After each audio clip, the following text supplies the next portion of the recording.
I don't know. I mean, I've never really thought about it in terms of legacy, but I guess, I think somebody who shared a lot of music with a lot of people and inspired a deep love of music in a lot of people, and I think that's a great legacy to have. So today is Tuesday, January 7th, 2024. Who are we speaking with? We are speaking with Julian Chan Bevan, also known as as Julian Bevan, as a DJ. But yeah, I've been a DJ in New York City for a long time, 35 years or so. Um, and still try to keep keep a toe in music, even though I'm, a little preoccupied with a 2.5-year-old little girl and just life in general. But I still try to stay musically engaged, even if it's on my couch and not necessarily in the club these days so much. That's my first question. How do you find balance in keeping a family, having a child under 5, and then keeping your passion for music alive? Uh, I mean, it's damn near impossible.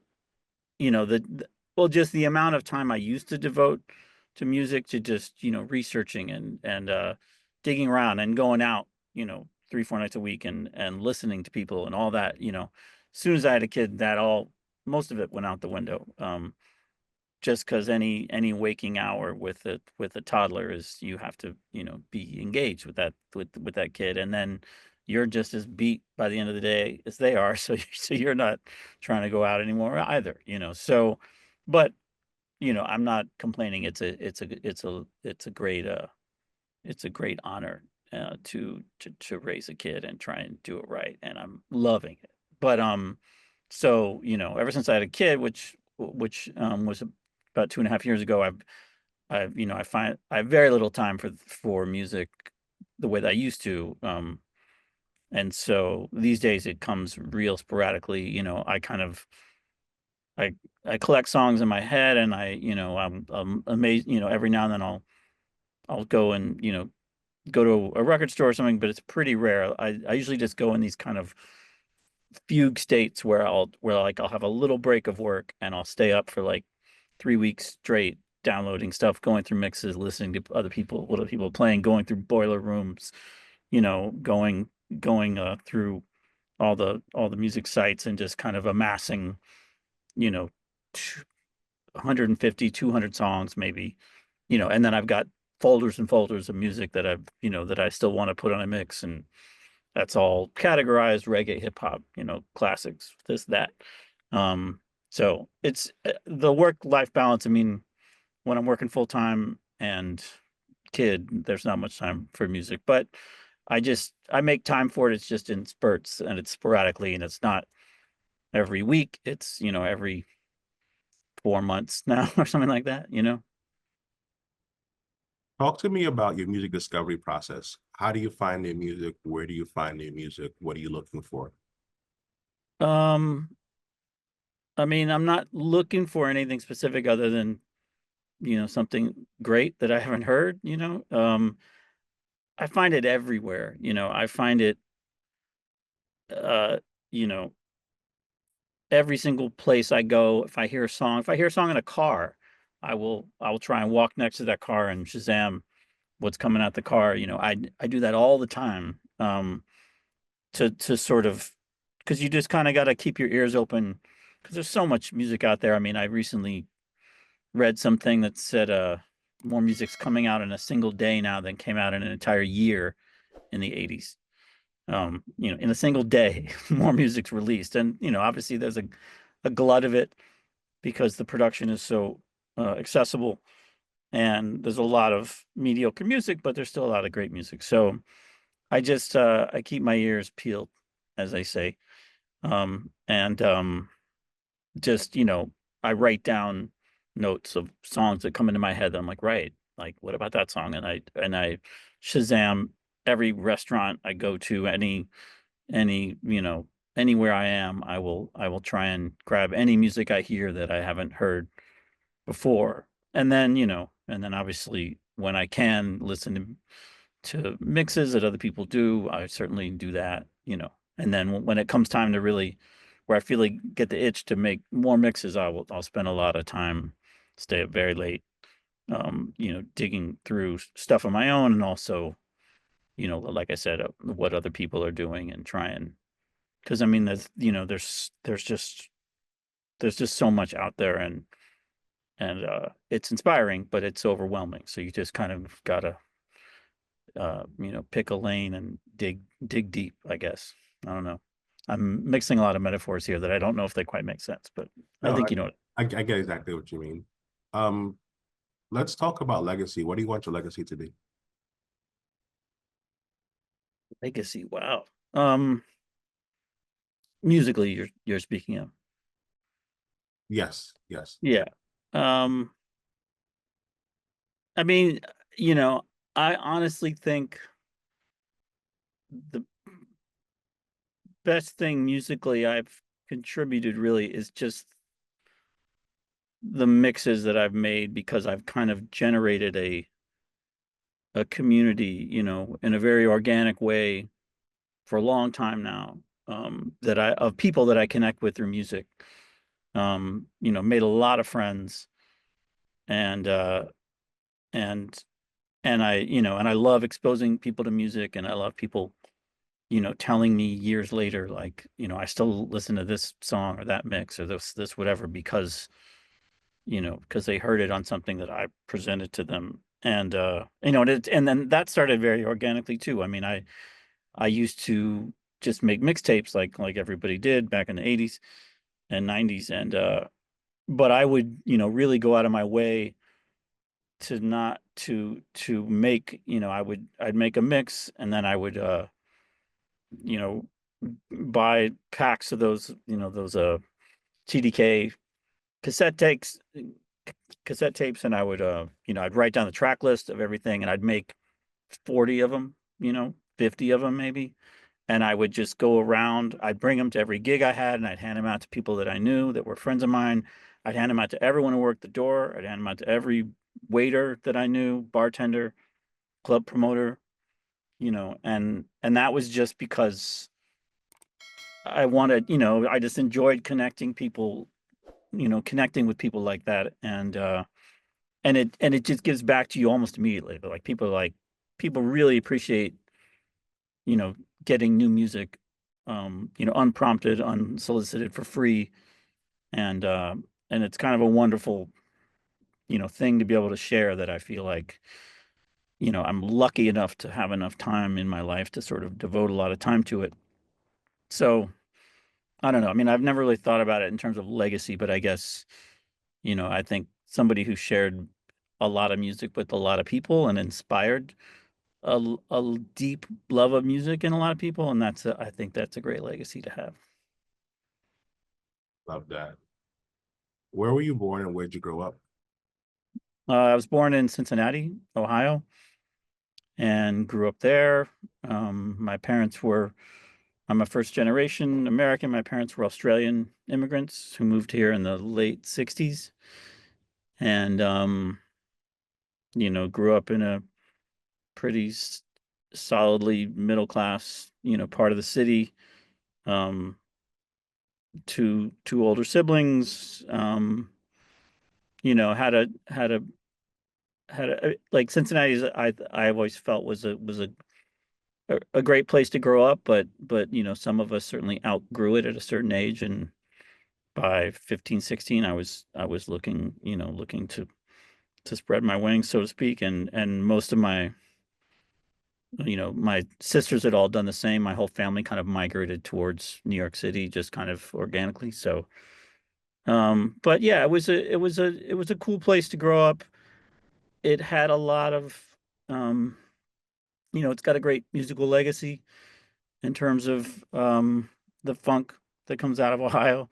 James Brown, the JBs, Bootsy, Zap, Slave, a lot of great music in Ohio, and so that was always kind of in the ether down there. And then, however, I my first real sort of musical passion was punk rock, and I got into that at a really fairly young age, around 12, 13, through my older sister who had kind of gotten me into new wave and ska and all this stuff. And then I, got into punk rock, and that was sort of when the American hardcore punk scene had really gelled around 1982, 1983.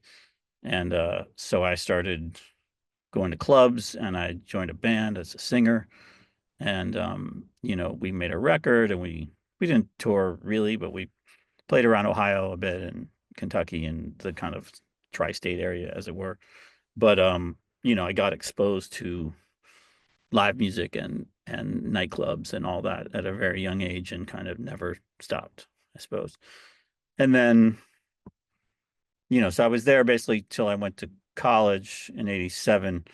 Um, and I was really into punk and hardcore as a kid. And then, at things happened a little later in Cincinnati. So hip hop really, didn't really seep through to people like me, until really, 83, 84, 85. So other than, Sugar Hill Gang or whatever. But so, as I was kind of had felt I was kind of growing out of the punk thing a bit. It had kind of run its course, hardcore particular, which was amazing scene to be in. And I, got to play with a lot of great bands and saw an incredible number of amazing bands. I was still kind of looking for something else and looking for something new, and then started hearing, Run DMC and LL Cool J and all that. And my sister, luckily for me, had gone to college, and she was in college with Mike D from the Beastie Boys. And so she kind of fell into the early Beastie Boys scene as they were kind of converting from a punk band into, what they became. And her like boyfriend was sort of one of the like periphery members of the group that like was writing music for them and whatnot. So she'd come home from on Christmas break with cassette demos from Def Jam of like LL Cool J, like Rock the Bells, like stuff like that. That I could hear for the first time, and and so then I started to realize like this is what's capturing my interest. Like this, like as a hardcore kid who was into like, you know, punk rock and thrash and metal, and then you hear Rock the Bells, you're like, okay, like someone's taking what I was into, but they're doing something totally new with it. And that was super exciting. And so I think my interest kind of shifted that way. And then that led me to want to, you know, move to New York, be a DJ and all that. And that's what put me on that path, I suppose. You just answered my question. I was gonna the question was next question was what inspired the transition from hardcore punk to becoming a DJ? So Yeah, it was just, a, a lot of us who were in that hardcore scene, got a little burnout on it, because it was great, while it lasted, but it sort of started to get a little violent towards the end. There was a lot of fights at shows, and and musically it was a pretty narrow lane. It was these very short, fast songs. It was great, but it it sort of it had its limits, and a lot of people, everyone who was in my band branched out. One guy plays funk, one guy played blues. It's like everyone kind of felt the need to expand their horizons, and I just kind of happened to go towards hip hop. And then and then once I realized, wow, I could move to New York, maybe I could even be a DJ in New York. Wouldn't that be crazy? So so I told my parents, oh hey, I want to go to art school in New York City. And luckily for me, my sisters had already been here, so they were already sort of acclimated to coming up to New York, visiting New York. It didn't freak them out, I think, the way it might have, freaked out other parents that like I wanted to move to Fort Greene in 1987. But so yeah, that's what kind of led to that. And then I got here, and it was, it was a really fortunate time for me, like to arrive in New York, right when this kind of changing in the guard from old school hip hop into what was then the new school, right? And it was, Eric B and EPMD and Public Enemy and all that, and so that was like a super creative musical time in New York, and to like get here right at that moment and be buying all those records the day they came out, and I feel extremely lucky that that timed out the way it did.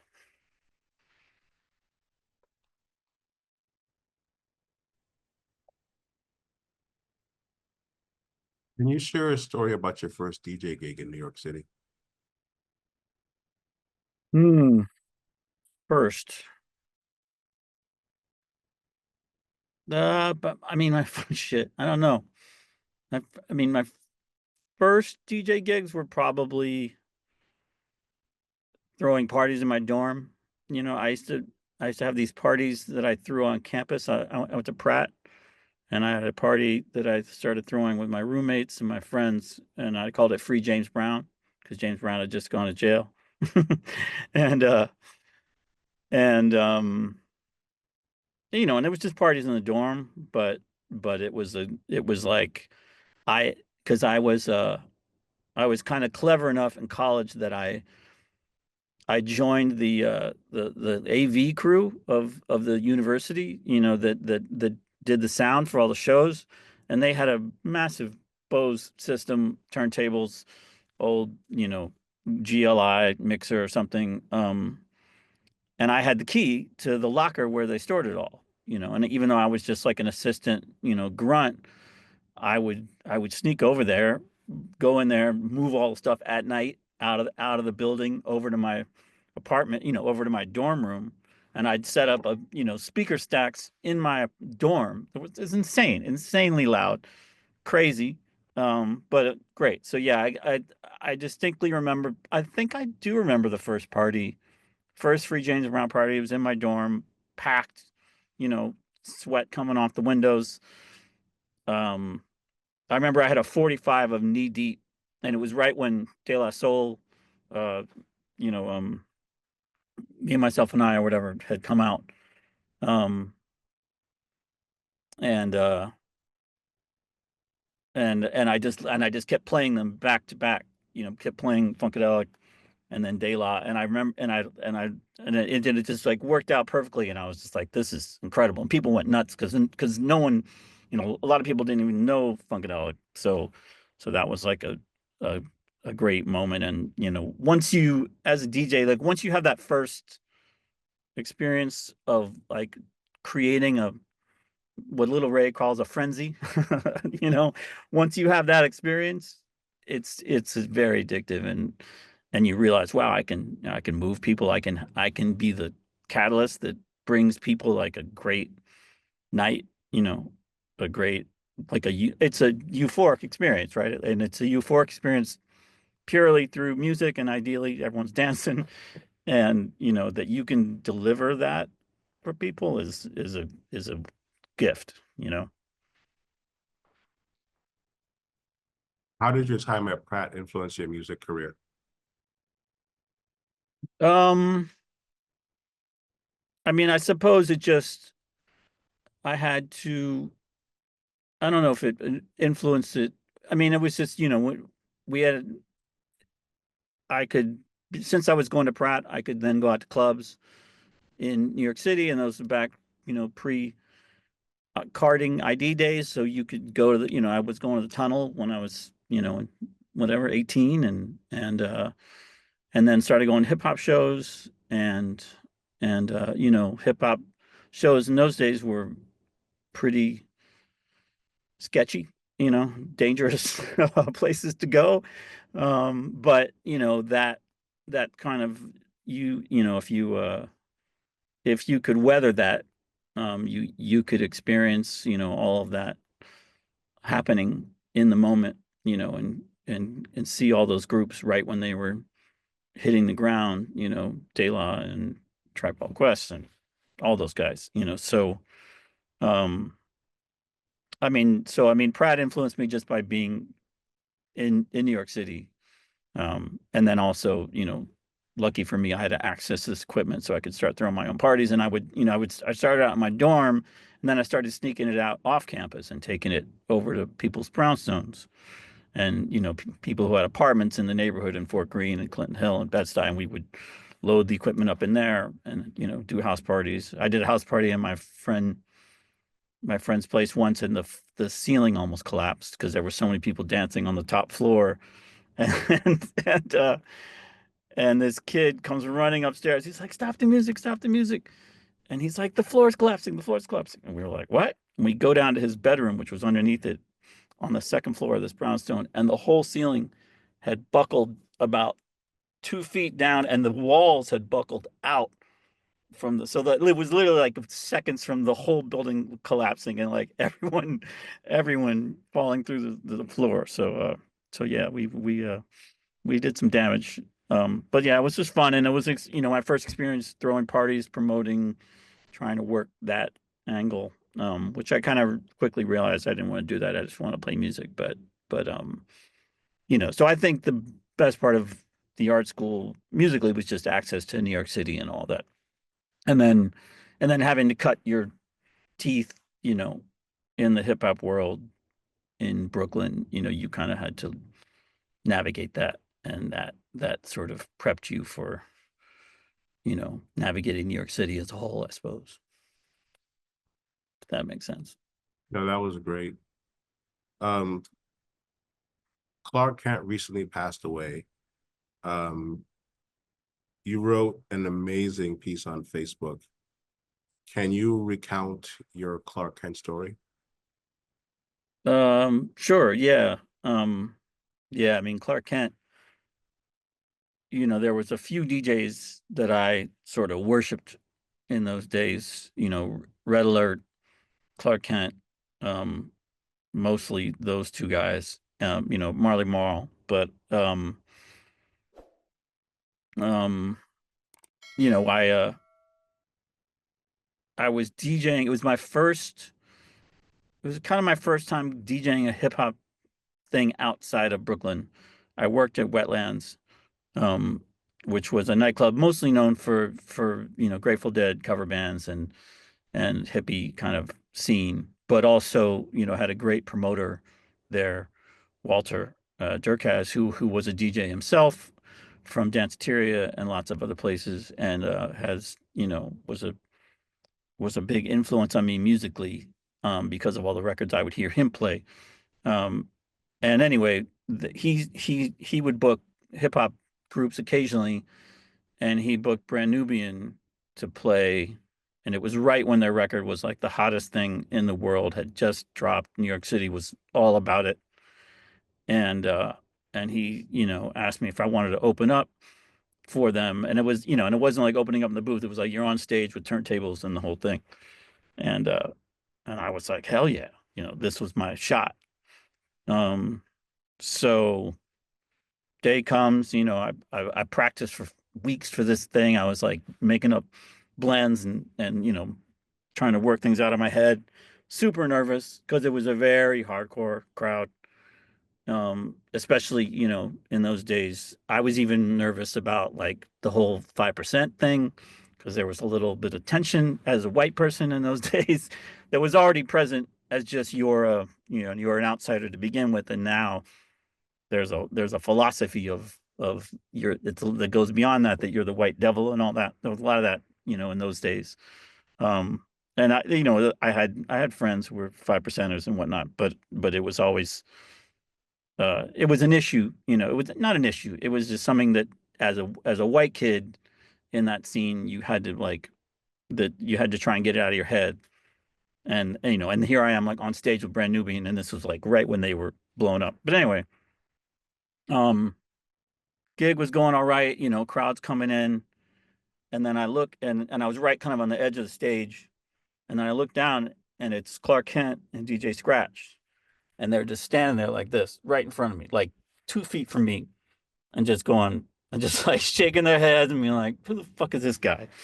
And also waiting for you to do something because in those days when you're DJing, you were supposed to be mixing and juggling and whatever. So and I was nervous, but I was doing all right. I was doing all right, scratching a little bit, playing with doubles a little bit, but I wasn't that good at all. But I was just good enough, and they kind of like stood there for a while and just mean mugged me a bit, kind of clowned me a little bit, but didn't say anything. And I was just like, just even that they would like stood in front of me and noticed me was exciting for me, even though I was like, damn, like they like kind of dissed me, but then they walked away. And then the party happened. I mean, then the show happened. Brand New Bean comes up, kills it, place goes nuts. And then I got to close out the night, because we have a full club. And I get back on, and the first record I play was Masters at Work, Blood Vibes, which at that moment, like that week, was the record of the streets. You heard it in every car, every club. It was like, it had just come out of vinyl like 2 days before that or something. And I played that, and the place went nuts. And then out of the corner of my, and I was like, oh, thank God. And then out of the corner of my eye, I see Clark, and Clark's a big dude. Like Clark was he was tall. He was like he's a big dude. And I see him pushing his way through the crowd, 'cause it was mad crowded. And he pushed his way all the way up the stage. And I was like, and he had a lot of like, I almost thought like he's gonna jump up here and like, what is he gonna do? Like pull me off the decks? Like it had that kind of energy. And he just came up and he just jumped up on stage and he just grabbed me and he goes, yo, like that record is the best fucking record you could have ever played at this moment for this crowd, like at this time, like you're killing it. And and that, man, that, I get like emotional thinking about it, because it was like, he didn't have to do that. He was a legend, and I was literally a nobody. And you know and he kind of went out of his way to kind of boost my confidence in a way that that really meant so much to me. And he didn't have to do it, but he was very passionate about DJing and about clubs and about vibes and creating those, because he was a master at it himself.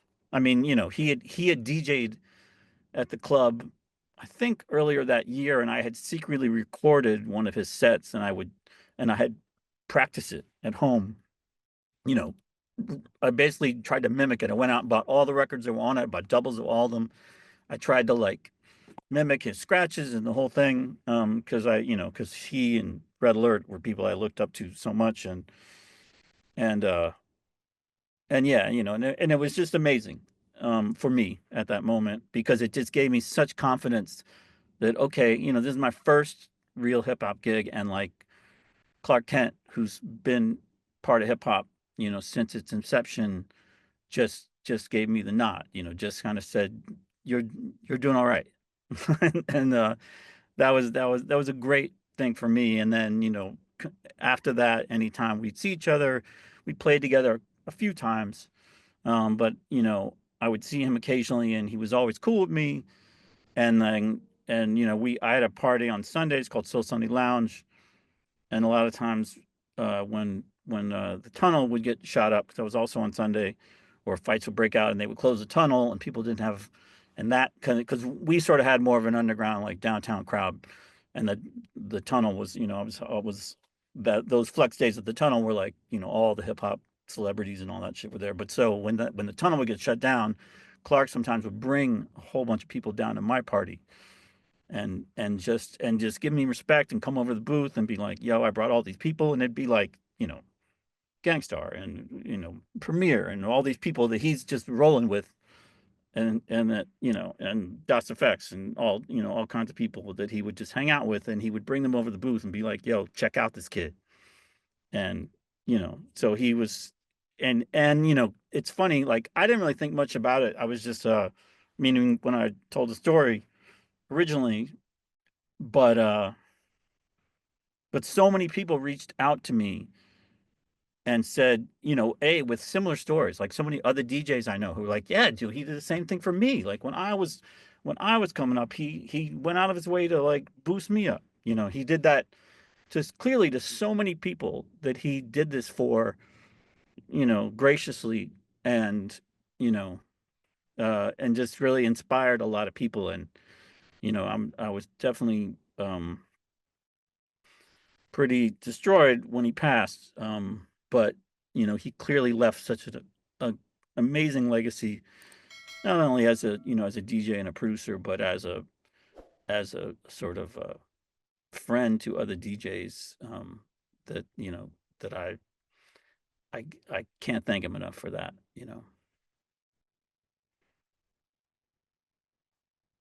What was it like opening up for Biggie Smalls at the Virginia Beach Coliseum? Um, it was a it was a weird gig. Um, I had, once I started getting DJ gigs around downtown, um, I hooked up with this Haitian party called Voodoo 155, which was Lionel Bernard and his brother and my friend Bennett. And it was like a party that played um reggae and a little bit of hip hop, and then some Haitian music. And they would bring in Haitian drummers, and it kind of moved around downtown Brooklyn a bit. Um, anyway, so they heard me DJ at Sybarite, this club in Soho, where they were doing the party. And so then I started DJing with them at their party, which moved around a bit. And then they started a group um, called Voodoo 155. And it was trying to be like a hip hop, Haitian uh, blend, and a little bit of dance hall kind of thrown in there. And Lionel had a lot of um, pedigree in the music industry because he had been in the Toasters. He was one of the lead singers of the Toasters, which was like the big New York ska band in the ska scene. And then he had a group signed to Warner Brothers called Unity 2, that was like a hip hop reggae thing with Sean Dinsmore. And so he was very tight with the owner of Island Records, whose name for some reason escapes me right now. Um, Very famous man. I don't know, I can't think of his name. But anyway, they got signed to Island, and he said, "Okay, like we just got signed to Island Records. Um, we're gonna put out a record and we're gonna tour, and like they're talking about putting us on the road with you two or the Rolling Stones." And I was like, "Okay, I'll be the DJ in that group. Sure, why not?" And most of that, of course, didn't pan out, for a lot of reasons, mostly because the important thing at a label is not that the owner of the label likes you, it's that you have an A&R person that is pushing you. And if the owner brings in groups and hands them to some AR person and says, do something with this group, A&R people are like, fuck that. They don't do shit. And that's what happened with us. But we did, initially we, did rehearsals for about 3 months, and it was a wild show. I mean, it was me and two lead singers, my friend Ish Allen, playing keyboards, and then 12 Haitian drummers. And it was a weird mix, that we tried to make work as hip hop. I was playing hip hop beats, dance hall beats. Ish is playing keyboards. I don't know. We got samplers and sequences running, and it was an interesting show. That it was an experiment. Bill Laswell produced the record. Um, and so it had a lot of potential. But anyway, long story short, we did a few live shows. We did some shows in New York. We played with the Fugees a couple times. That was super fun. And then they're like, "Do you want to go down to Virginia Beach and open up for Biggie Smalls? But you got to get in the car now, because it's tonight." And we were like, "Okay." So we rolled down there, and it was like I think it was a free like community show, like during the day or something, or like on a weekend. So it was a weird. And Virginia Beach Coliseum is massive, and they had a bunch of local acts on the bill, and we were one of them. And then and I think it might have been free even. to go, or it was like a radio station had thrown. I really don't remember the details, but anyway, it was just like one of the only times I actually really DJ'd in a stadium and in a coliseum, and that was just kind of wild. This show went off okay. I mean, there was like kind of a lot of kids there because it was during the day, and it was, I think it was free, so there was a lot of, and it was all ages, so there was a lot of kids there to see Biggie and not to see us, but still, it was a great experience to sort of, you know, be on, just even share a stage with Biggie, who was one of my idols musically at that time, and just the experience of trying to DJ a show in a coliseum where the slapback from the back of the room, the echo, that comes back to you when you like cut a record, it's like meh, and then it's like one, two, meh. It's like 3-4 seconds delay of everything you do. You hear it almost as loud, so then you have to turn your monitors up, and that's a whole experience of a large venue. But anyway, it was just, and then Biggie came out and killed it. Of course, I feel like he came out to Computer Love Zap, and that was dope. But yeah, I don't know. It was certainly fun, but the group didn't last very long. We did a bunch of shows, and then things got a little hectic with the members and voodoo itself. The spiritual practice of voodoo was playing a factor in the relationships in the group. So that's because one of the drummers was married to a voodoo priestess who was in the group as one of the backup singers, and yet he was sleeping with the other backup singers, and so lots of drama ensued that involved, people cursing people and whatnot, and so things kind of fell apart. That's a whole other thing. I don't mean to laugh, but it's so good. Um, how has your graphic design background shaped your approach to music and DJing? Mm, I don't know if it has, other than I suppose just a kind of work ethic and like diligence, of sort of, I've definitely always been kind of a kid who was like, if I'm into something, I'm gonna get completely into it. I'm gonna learn everything about it I can. I'm gonna know the history of it, you know. I'm gonna practice it day and night, So I certainly did that with design, um, and typography and that realm, and then I think I could apply that skills, those skills to musical, you know, research and development and just passion and dedication. So I mean, they're parallel in that sense, and because I've always kind of been doing them parallel my whole life, both things really. I started doing graphics when I was a punk kid making flyers, and then I got a job, um, painting murals and painting signs and stuff, hand painting typography. So I sort of, and then I had a fanzine and like a punk fanzine, and so I started doing layouts and whatnot, and so that's kind of always, I've been basically doing these two things in tandem my whole life. Got it.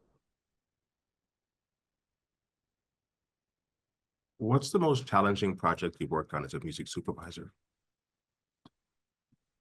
Um, I don't know. My music supervision stuff is pretty thin, my resume for that. I mean, I, I, I usually, I mean, I pull music for commercials at times when I'm doing commercial work, though a lot of the stuff that I've done music supervision for has been like sort of more events, that are in the television industry.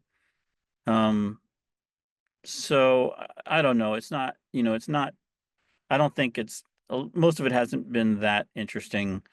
It's really just been about, when you do these big television events, upfronts and whatnot, you have a lot of cooks in the stew and a lot of opinions, and you have to, find 40 songs you know, that can go together in some massive, 5 minute edit reel that's gonna wow the audience, and it's just so I mean trying to sort of please all the stakeholders and something like that is kind of a pain in the ass. I did I did for a little while think that I could maybe get into music supervision for film and television, as a career, but oddly enough, you kind of discover when you dig into that is that most music supervisors are actually lawyers, and they are lawyers that are just good at writing the contracts for the licensing, because that's really the bulk of music supervision is,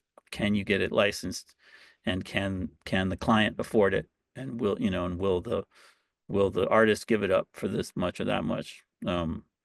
So that, a lot of the successful ones, at least in the commercial world, were people that were lawyers first and are now music supervisors, which is a funny path, but I'm no lawyer, so I stayed out of that. That's super interesting. Tell us about your experience with iBall NYC and its impact on your career. I mean, it's sort of, they gave me my start. It was two friends of mine from college. I had, after college, I was kind of burnt out on graphics a bit, and I just wanted to be a DJ really, and wanted to just hang out in New York City and be an idiot and drink every night. So I did, and then go out to clubs every day. So I did that for about 5 years straight. But it was good. I got my DJ career off the ground. I was bartending in clubs and having a ball. But I still kind of got the itch to go back to design at some point. And two friends of mine that I'd grown up with in Cincinnati, who had also gone to Pratt, were starting a company doing graphics for videos, for like industrial videos. And it was right when um, you know, uh, what they used to call desktop publishing, but when things like Photoshop came out, it was right around that time, um, and Premiere and those kind of things, where that kind of those sort of animation and graphics all of a sudden became accessible to people that could do it at their desks. So that was right at that time. So they basically just said, if you're down, we'd love you to come work here. Maybe you can be part of the company, blah blah.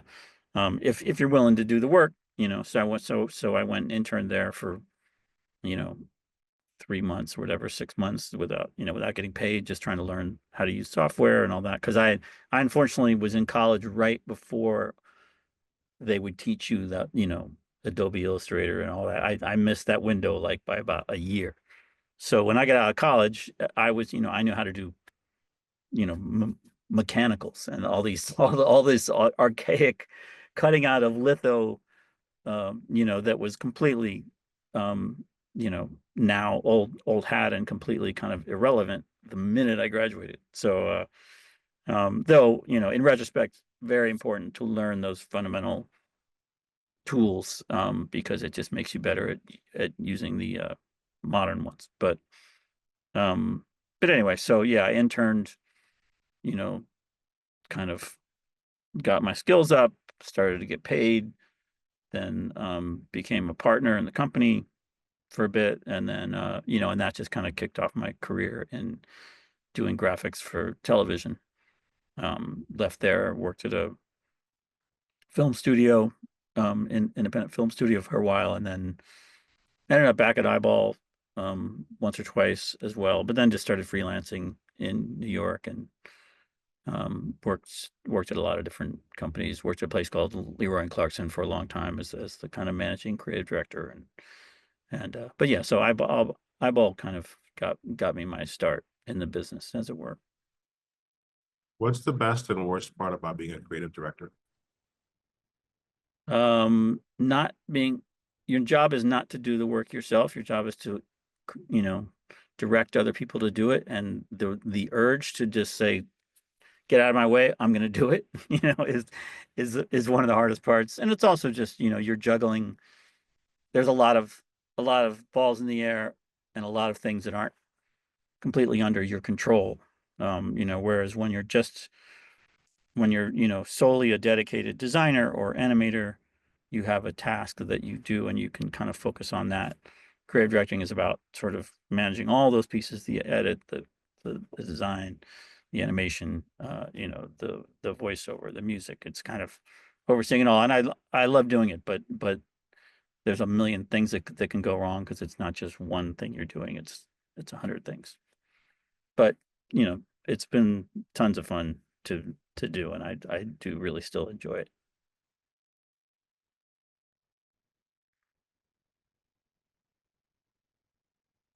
What happened to New York City? What happened? Um, you know, um, what happened in New York City? I think it's economic for the most part. People just creative people got priced out and simultaneously, um, you know, culture kind of shifted to a bit more of the whole bottle service thing to me. I mean, and this is my bias just because of the era I was sort of an active club DJ, but when towards the end of the 90s when the whole bottle service kind of bling thing came in, um I felt like, clubbing went from being about, dancing and having a sort of great musical experience to just being about flossing and who can spend the most money on a $30 bottle of vodka. And that shit was just corny. So things got corny, and at the same time things started to get more expensive. And I think a lot of creative people moved out. They moved to Atlanta. They moved upstate to Beacon and Hudson and different places. But I mean, nothing's meant to last. These creative hubs, I think they they they bubble up for lots of reasons.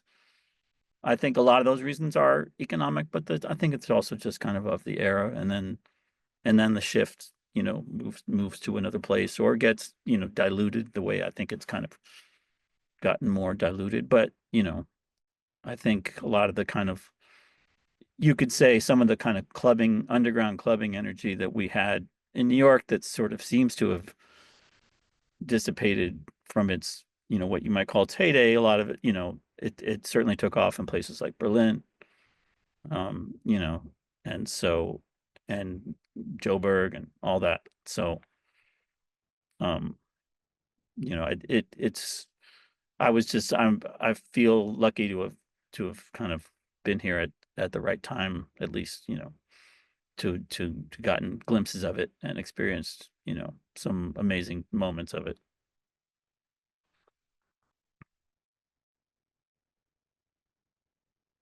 What role do you think Brooklyn has played in shaping New York's music culture? Um, I mean, integral to the hip hop world without question.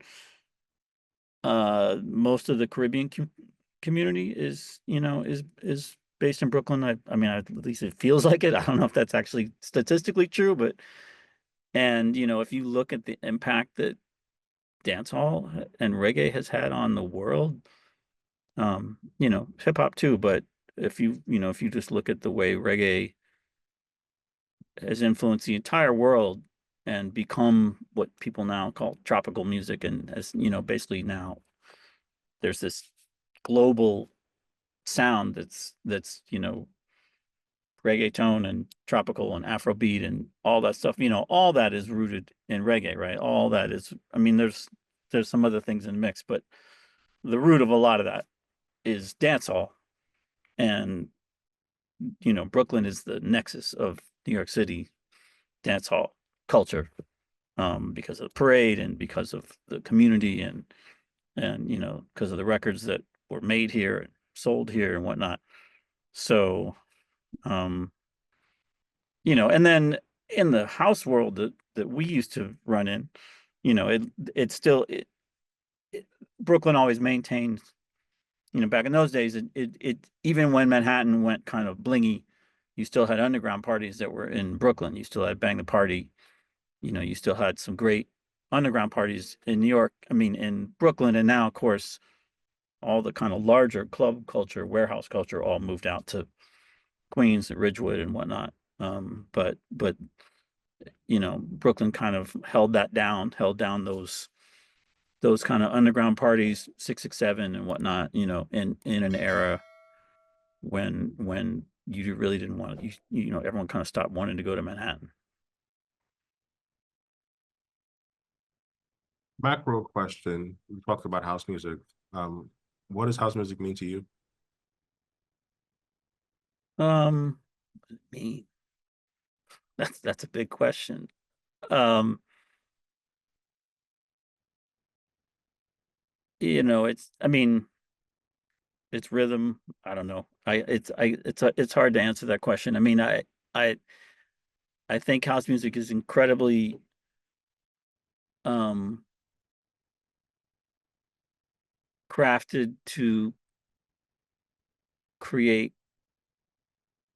kind of transcendent experiences for crowds, for people. It can happen individually, but it's a very different experience when you're in a club and the right record comes on and people go crazy. And then people don't go crazy just for 5 minutes. People go crazy for till, you know, 11 a.m. till 2 p.m. the next day, as you know. Those are, I think it's a it's a great uh conduit for an experience that is greater than the sum of its parts. Which is why I use the word transcendent. It's a transcendent euphoric experience that the right DJ can create with the right crowd, and and I feel like it's very well suited to do that. You can get that with other kinds of music, but I don't. It's not quite the same, and I think it kind of goes back to its fundamental ingredients, which are, very stripped down percussion, which is the fundamental ingredient of of the beginnings of music that have inspired, the drums that have inspired, music around this whole planet. So it's it's kind of it it's made of very primal alchemic ingredients, that can stay that stripped down and still move a crowd, or can get super hypey and EDM and, you know, very complicated, but at its essence, it's a beat, and a beat's all people really need. Is there a Brooklyn house music sound? Um, I don't kn- I feel like there was, I feel like there was in the back in the day when I don't know. I mean, I guess I associate the sound. There's a sound in my head, then I don't know if it's a sound in your head. I associate um, you know, like records like a lot of that like those new groove sounds, like Bobby Connor's, like The Poem. That era. That era to me sounds like Brooklyn. And I don't know if that's just because I was living in Brooklyn and we were playing those records in those days, but there was a moodiness and a sort of minor key vibe to a lot of the house records in that era, and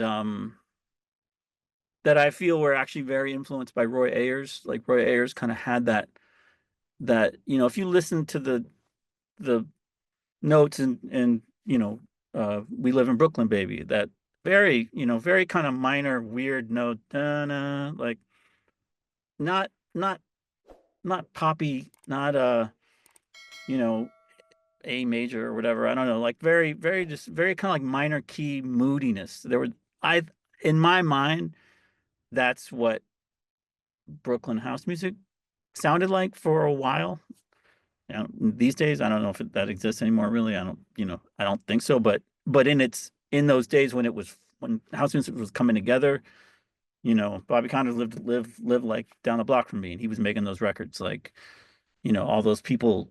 I think a lot of those records were made there. But then, you could easily point to, Kerry Chandler records that sound like that. And he's Jersey, right? Or, other people in other boroughs. So it's more of my perception. I don't know if it's really accurate, but that's certainly always been the vibe that I kind of was attracted to. And E-Man was to me, like his, like Bang the Party, when I started going to Bang the Party, which is kind of what got me back into house music. E-Man has a real ear for that, and had a real ear for building has a real ear for building a vibe that's, you know, cool like that. I don't, it's really hard to describe, right? I don't know if I'm describing it well at all, but it's a mood. There's a mood to it, or at least there was a mood to it, and a vibe that, you know, had other factors, other influences, Caribbean influences, I think played a role. Um, but certainly, jazz um artists, I think also like Roy Ayers and, some of those, more kind of like Strata East type artists, I think played a role in influencing that sound. Very hard to describe in words, though. No, It's understood. one of those Completely. things, like, when you hear it, and again, it's also my perception, just because I've lived here for so long. Is there a New York City venue that's sentimental to you? Um, sure. I mean, you know, Shelter for sure. I unfortunately missed the Hubert Street days of Shelter.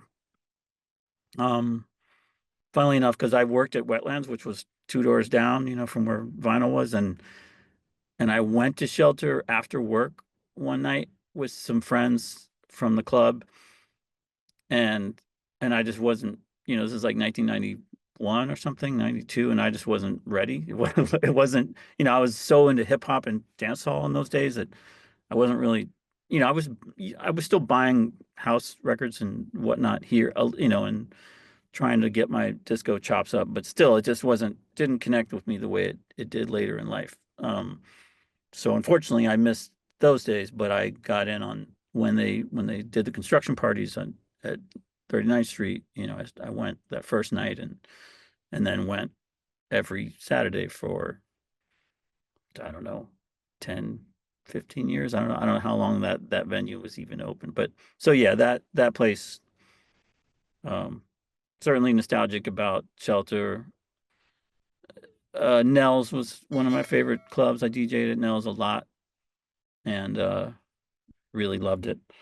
Um, it's funny, like when I when I started DJing, hip hop was the kind of underground music that the big clubs didn't want. So if you were hip hop DJ, you weren't playing the main room anywhere.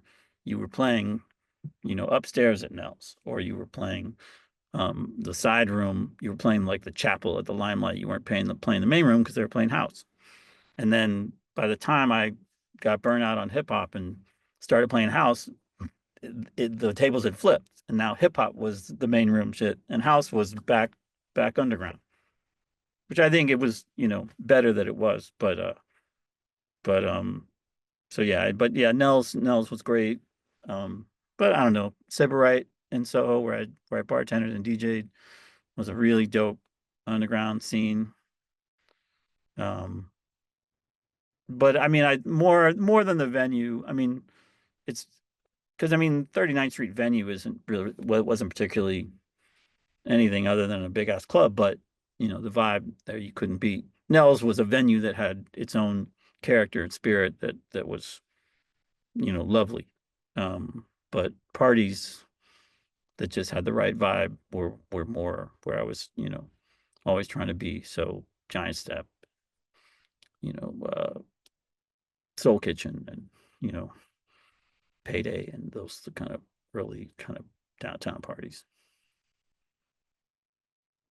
Those are the questions that I had. We'll do a part two because I think you've got so much history. Like I want to do a part two at some point and like go into like Nels, like soup to nuts. You know what I mean? So cool. Well, Thanks a lot, man. great talking to you. And yeah, Likewise. happy to talk anytime. Yeah, we're good. Cool. Thank you so All much. right. Have a good day. All right, bye. Peace. Peace.